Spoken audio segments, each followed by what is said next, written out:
Well, the invasion of Ukraine risks shocking the fragile supply chain as much as the pandemic. Industrial commodities are also at risk. First up, energy. Even without evidence that oil and gas supply would be stalled, prices jumped. Russia is the world's third largest oil producer, pumping about 10 million barrels daily. And then there are the metals. Russia accounts for 14% of the world's aluminium output. Lightweight metal is used in everything from drink cans to cars. Russia is also a big producer of platinum and palladium. The country is an important source of titanium as well, used by aero engine makers such as Boeing, Airbus and Rolls-Royce. Now that's not all. Russia and Ukraine are key sources of chemical gases, C4F6 and neon, which are vital to producing semiconductors. And chip makers could be badly affected if supplies from Ukraine are severely hampered for an extended period. Now, Ukraine produces a quarter of the world's neon. For more, Koray Kose joins us live, and he is senior analyst in supply chain research at consulting firm Gartner. Thanks for joining us this evening. Supply disruptions are already happening with port operations and airspace shut in Ukraine and parts of Russia as well. Now, what is the worst case scenario? First of all, thank you for having me, and good evening to everyone. The worst case scenario that we are looking at is really an extreme fallout there between the NATO and Western countries getting into skirmishes with Russia, and that would probably cause supply chains to be immediately and drastically impacted. And within that, those countries, now, which industries would be the most severely hit, you think?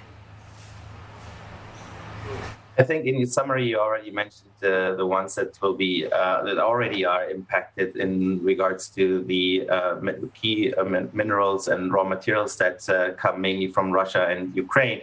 But we will also see spillovers into likely logistics that are not in region, but also outside of the region. That includes China, manufacturing in China, and the ports in China.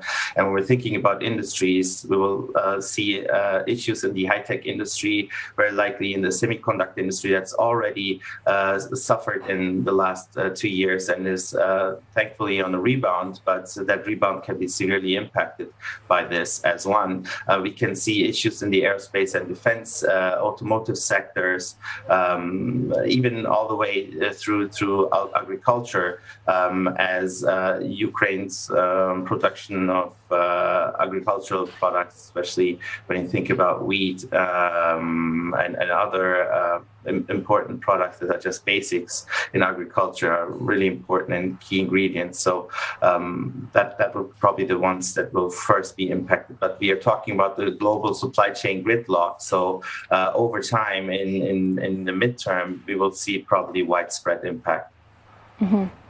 And what are the pressing issues that logistics industry needs to deal with in the next few weeks or so, given that the situation is intensifying?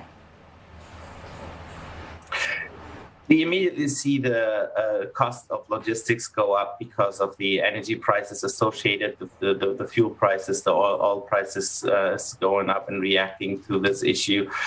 Whereas, of course, global leaders are talking about measures to avoid and mitigate a bit of that impact, but eventually we will likely see an issue there that was very similar to the issues we have experienced in the pandemic. We're still talking about a supply chain that is not in its equilibrium and fights imbalances. We see over and under supply, we see over and under demand, and this will just make this so much worse in the next few months to come. Right, that was Koray Kose speaking to us live from Boston.